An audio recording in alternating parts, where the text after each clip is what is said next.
Hi everybody. So, giving an update on my fast and maybe some random vlogging. So today I'm trying something a little bit different with my liquid fast, because yesterday and the day before I started out with like a cup of I started out with like vegetable juice, like tomato juice and some like berry juice and stuff early in the day. That was like the store-bought pre-made type. And as the day would wear on, by the end of the day, I really just was craving food. And yes, last night I definitely like didn't steal a few things, but I ate a few little things here and there while I was making supper for my kids. While I didn't sit down and eat a meal, I still wanted something filling. So today, I'm changing the strategy. So I started out the morning part of my day with just like water and tea. So when the evening comes and I'm craving more substantial food, then I'll consume the more heavy juices, and maybe that'll curb that desire to snack on things. Yeah. So that's how my day's been going so far. I've had tea and I've had water. That's been mostly what I've had today so far. And then when this afternoon and this evening comes, what is afternoon now, but when it gets later and we start making supper for the boys and my husband, I will drink the thicker, more filling juices, and hopefully that will not make the act of making food be so tempting, and my stomach won't be as hungry, because I'm actually getting hunger pains now. I'm going to get up for a second and open up the bunny cage so the bunny can go back in her house. She's been hopping around. I actually have the apartment to myself for a little bit. I had to go into work, and my husband had to pick up our son from the bus stop, so he had to take the other two boys with him. So I have the apartment to myself, and it's really strange. I don't get that much. I don't get that. I'm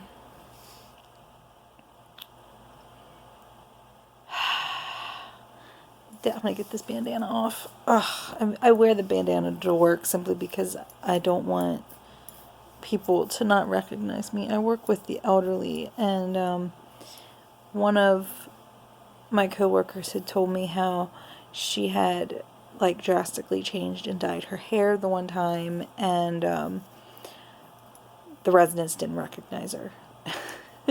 And I don't want that to happen.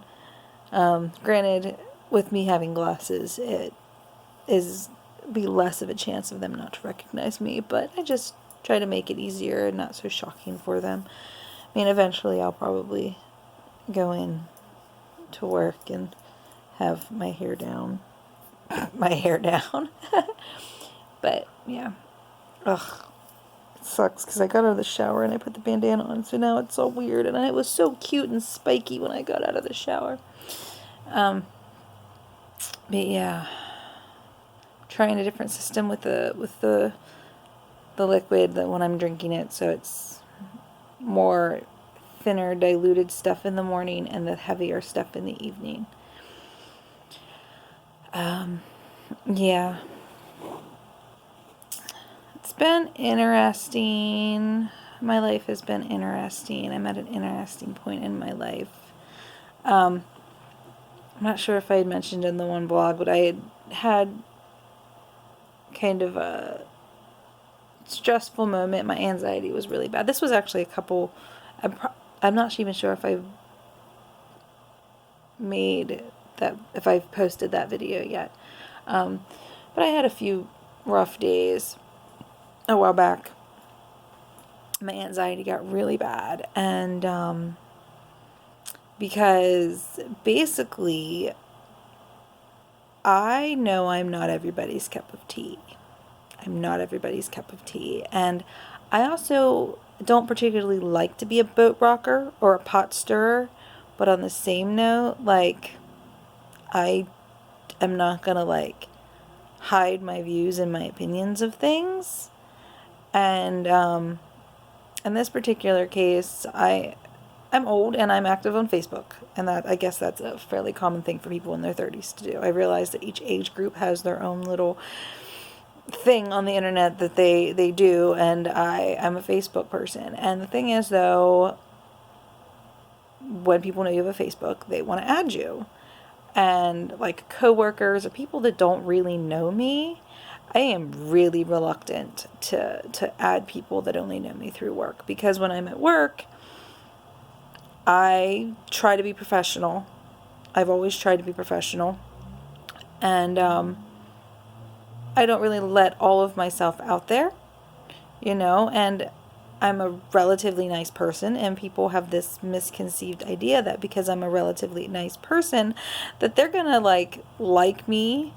And here's the thing with my Facebook. My Facebook is many, many facets of myself.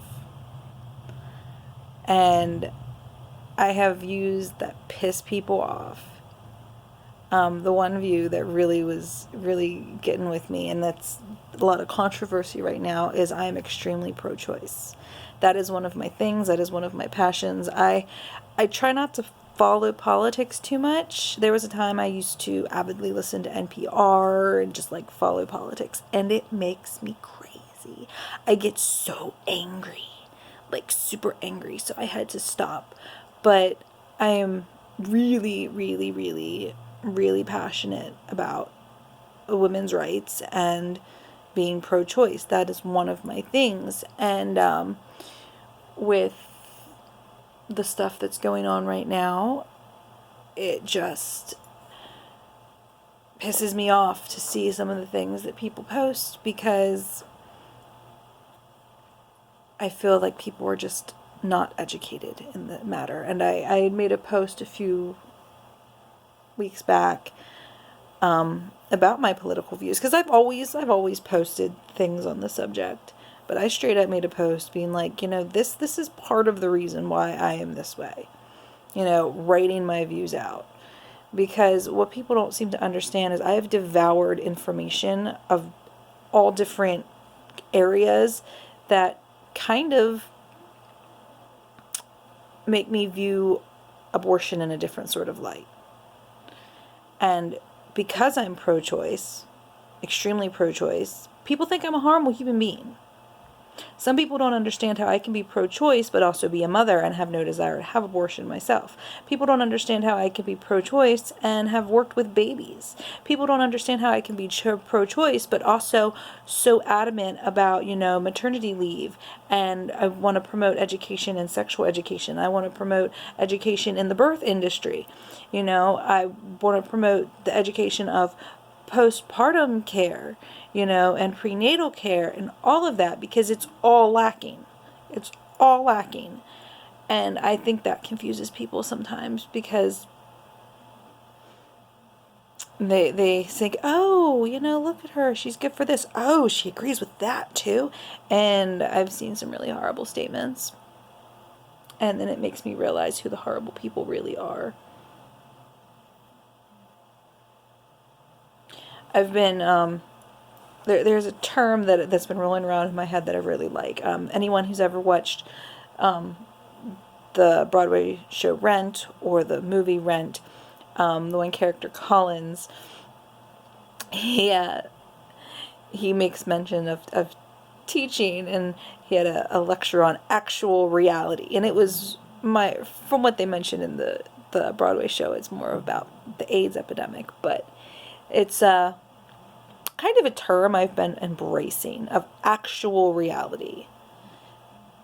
And everyone's actual reality is really, really different. And just because you don't see it as your actual reality, that is not someone else's actual reality. So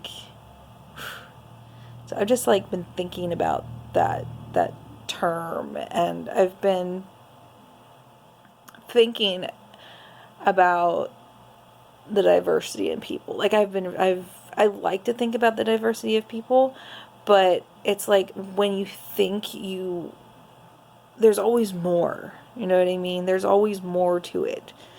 people, the more you learn about diversity, the more you learn about diversity. It's not something that really ever ends, because there are over, I think the number may have risen, but the last time when I was doing my world population thing, it was like 6 billion people. I think it's 8 billion people now. That's 8 billion different realities. 8 billion different realities. And anyone who's like a lawyer or does like criminal defense and stuff, when you go for witnesses, like, you can have 5 people who all saw the same thing, who are all at the same incident, and they all saw it different. Because everyone's actual reality is different. And that's just something I've been, like, thinking about and viewing different people's realities. I love documentaries, and I love biographies and autobiographies, because I feel like you really get a different light into a lot of different things that you could never experience. You know what I mean? Like, I can only experience my life through my own eyes and through my day-to-day existence, you know? I enjoy trying to understand other people's lives and why they make the decisions they do and why they end up the way they end up. It fascinates me. And it also makes me realize that everyone is really, really different. Really, really different. And everyone is a black sheep. And everyone is a weirdo. And everyone feels like no one understands them. At some point in their life. That's my view on things. I'm a thinker. I get lost in my brain space heavily.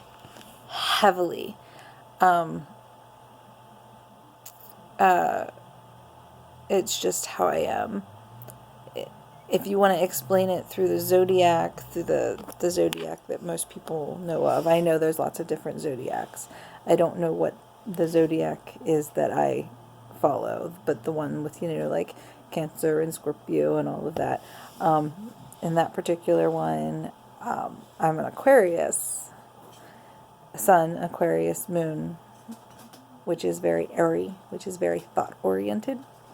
I'll just use that as my excuse, but that particular aspect of the Aquarian characteristics, I feel, definitely represents an accurate description of how much I think I get caught up in my own brain space and thinking about stuff. Ramble, ramble, ramble. I like to ramble. Yeah, I have some time to myself here in this quiet. I think I want to go juice some fruits in my fridge that need to get used. Yeah. That's all. Now I have the hiccups. Alright. Thank you all for watching my videos. Have a wonderful day.